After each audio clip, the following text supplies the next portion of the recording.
Hello everyone, I'm back with another video, and in today's video, we're gonna be up against Reese INC.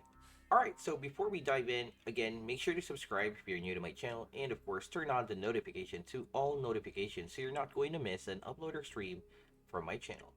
Alright, let's dive straight into it.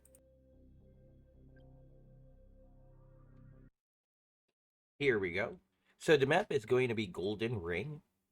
Obviously, I'm going to be the red, and Reese RNC will be the blue. Now, I actually spawned at the top left-hand corner of the map, and of course, Reese will be spawning at the top, no, a lower right-hand corner of the map. Now, I kind of wish this map was for 2 versus 2, because honestly, why not? This map is actually too big for a PvP. Alright, so let's go fast forward a bit, see how this goes. Okay, I actually made a ton of mistake here I mean, seriously, I haven't really played a lot of Resistance recently, just today, or yesterday and today that I actually played it, and I kind of missed the gameplay, I'm not gonna lie. And so, as we gather the containers around here, I was actually kind of slow when it comes to the ocean, and I had a lot of missed micros. But, yeah, also, a lot of mistake when it comes to my base development. It was absolutely gruesomely slow that I was disgusted at my own skill. Well, I guess I was only a shadow of my former glory. Okay, so I see deltas around here from Reese. Okay, and I haven't really gotten the idea or miss micro there in terms of getting that super container right at the start, and I even passed on this container until 2 minutes. So, it's not looking good. And I made my hero too late. I absolutely should have the hero by now, but thanks to the miss micro, and just look at the supply centers, it is still 5, already 2 minutes into the game. Okay, obviously this guy already has level 3 HQ, and going X facility level 2 for that juicy Seraphim. So I was kind of wondering where and when he will be attacking me with the Seraphim as well as with the Deltas. He actually had plenty of Deltas that he went and produced, so it's only a matter of time, and as you guys can see, at this point in time, I was just constructing my special vehicle factory, which is just about to finish. This is absolutely not a great idea here for me, or not in a very good situation. Hey, hey. Ooh, well, I was not expecting that many to be affected by that acid wasp, or acid burst from my wasp, given that it is only class 7. Well, yeah. Okay, so I'm going to have to go for alligators because he does have plenty of options here. He can either, outnumber my platform, or he does have the option of going over here or going over here and screw me up big time. And one of my gun towers here are actually at the back of my base or in the middle side of my base, so some of the buildings are not actually covered by the gun tower alone. Now, given that in mind, it is already late 4 minutes and no porcupines out just yet. And also that avia factory. Now, not gonna lie, the lag did really play a lot here. I was lagging so bad that I was disgusted. Now, he is actually quite smart into having me think that he's going for Vikings. Kinda sus. And the naval platform. Okay, so I was kind of wondering, what is he doing? I mean, there should be a Seraphim here by now if you already have an X facility at the 2 minute mark. Right? Kinda sus. So, he's actually up to something nasty. Now, despite all that, I'm going to have to not give him a chance to even go for mass Viking Poseidon. At least that's what I was thinking, since he does have three naval platforms, or no, three shipyards to produce those Poseidon Viking shenanigan combination. However, I saw one Delta around here, which is obviously a fake out because I only got like just look two porcupines at 5 minute mark, where he could have actually attacked me at the 3 minute mark or 4 minute mark with the Seraphim, and two porcupines ain't gonna be good since this guy is ultra buffed. Now, to compensate for that, I actually produced or built an AVF factory to somewhat at least help out with the defense and zone out the Seraphim. Which, again, I mean, if you take a look at it, I need a gun tower, I need three porcupines, which already cost more than the Seraphim itself, and two dragonflies, and yeah, I mean, you know where this is going. All right, so I decided to scout his base because I kind of really find it sus. Just now he is producing that Seraphim. He already has HQ level 4 where I only have HQ level 3. This ain't looking good. And I even made the mistake of upgrading this to level 2 where in fact I only have level 4 or 3 HQ and I can't get this to level 4 and I'm not even gonna use them all. So the sequence of my build order here is kind of messed up, all thanks to the variety of things. First, my skill, and then second, or wait, no, first is the internet connection. No, not the internet connection, it's the server that's giving me that circle, which messes up my rhythm. Second is, of course, my skill, for it's been a long time since the last time I played. Now, he finally went and do it. He actually attacked me right here on my base, of course, on the upper side, and I decided to use common defense to zone out those deltas. However, that one barracks right there is actually just a, well, meat bag to defend my supply center. And I was actually astonished that this guy did not really opt out for my supply center at the very start. Now, as the battle will last longer, I will have the advantage in terms of resource income due to having more supply centers than he does. He only has like what? 3, 6, 7 supply centers. So I'm not entirely sure though. And here goes the Seraphim, which showed up at the 7 minute mark and tried to destroy my research facility. There goes. Asset strike on point. Okay, not gonna lie, that's absolutely a great deal. Now, my X facility or my research hero, whatever facility that is actually quite upgraded, although it is not maxed. So I did not really bother batting an eye on that. Seraphim, instead, I upgraded my research facility because the active and the passive ability has already been used. Now, 3 deltas and a Seraphim obviously ain't gonna cut it. Now, a Seraphim on land mode is more tankier, however, has less range. Now, I'm going to have to try and damage that Seraphim to the utmost of my abilities. Again, he's still taking out my research facility, and I was thank you, lag, for giving me the opportunity of acid striking my own porcupines. Okay, and will that live? Will that live? Nah. Okay, it barely lived.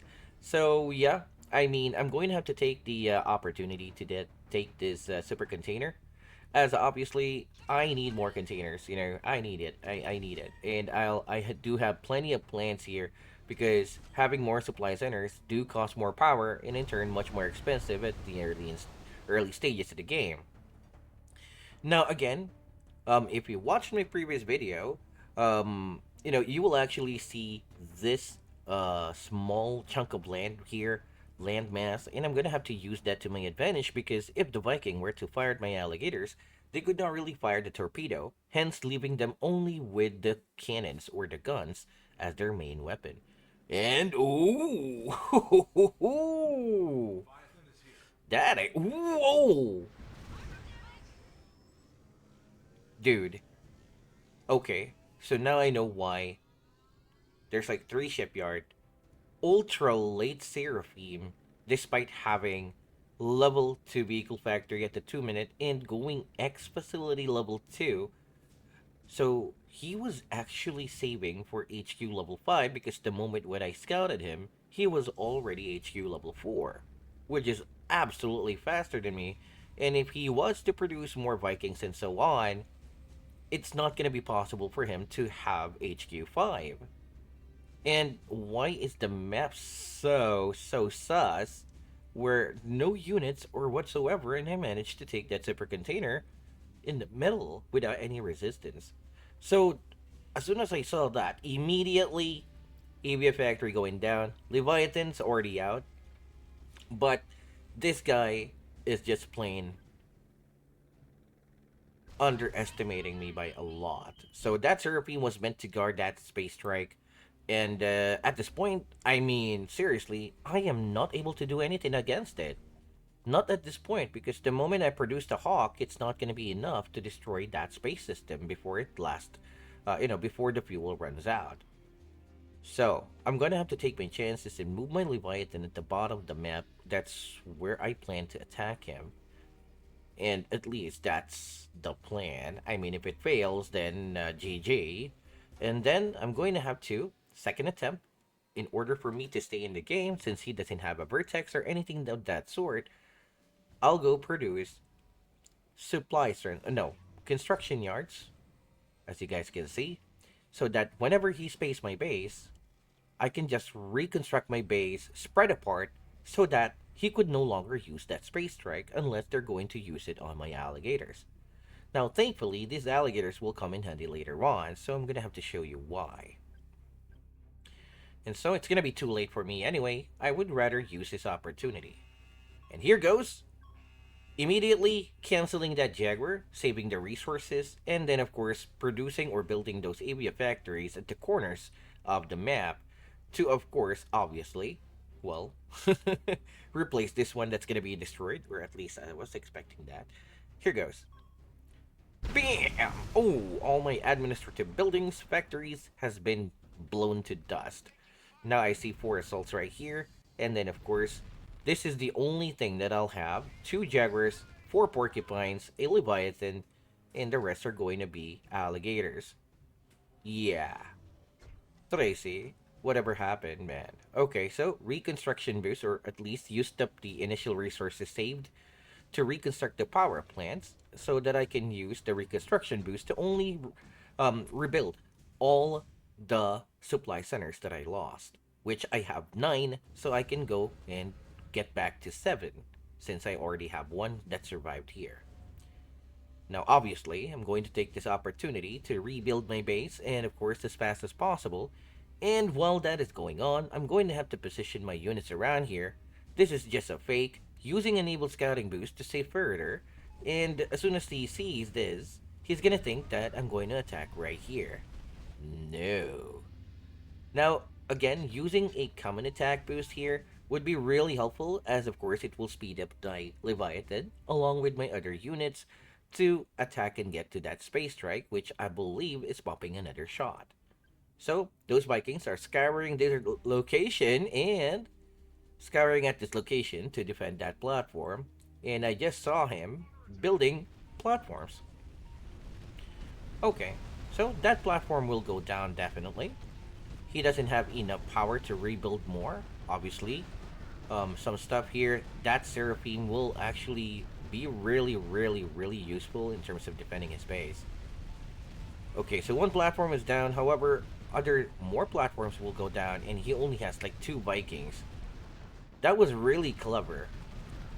Now, my units, I did order my land army composition to attack this guy, or at least, delay or destroy that space strike. However, I wanted to prevent any annoying thing, like this, for example, that Seraphim, that is actually class 10 for this guy. He has class 10 Seraphim, and yeah, I mean, I'm gonna have to try and destroy both the anti-air, all the anti-air, the Seraphim, and then there's like that Cerberus, which is a one-trick pony since it doesn't activate the passive of the Leviathan, which leaves the Cerberus dealing full damage, similar to that of a heavy assault, if not better, against my Leviathan. And yeah, I mean that Seraphim is the biggest threat, obviously, since just look at this. And so I'm gonna have to use my Jaguars since the Cerberus and the Seraphim are out.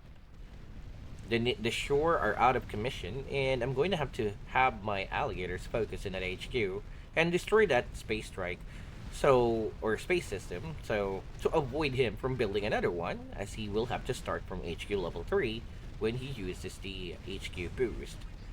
Now, obviously, that Cerberus will die to 2 Jaguars, and it's not even using the skill. At this point, I'm going to have to use my Porcupine to cover, and yeah, this is what I have now. My base is looking good, although that's not really a good spread now, is it? I don't have enough more, more radius to cover this area. So yeah, that'll do for now. He doesn't have vertex anyway. Okay, so yeah, I mean at this point in time, it's clear as day as to who will win this battle. So in my opinion, he absolutely desecrated, disrespected me, or attempted to disrespect me with that space strike. And this is one of the reasons why I don't play on such big maps. One, the big map will allow Confederation to just rush space platforms. Now imagine if I were to attack a little bit later, those platforms would have finished and he will have more defensive buildings along with the Cerberus and the Seraphim. And what do you think will happen? I will lose because there's nothing I can do about it. As you can see, the Confederation is actually does have more variety in terms of playing. So I was thinking he will go Delta Rush and follow up with the Solaris, the same kind of thing, same usual Confed dish, but he actually opted out for space, which at the time I was thinking that he's gonna be a man and fight it up on the shore, and it turned out to be a better content than how it is. All right. Thank you everyone for watching. Have yourself a great day and good luck with your battles. Um, Tell me what are your thoughts into this video. Bye bye.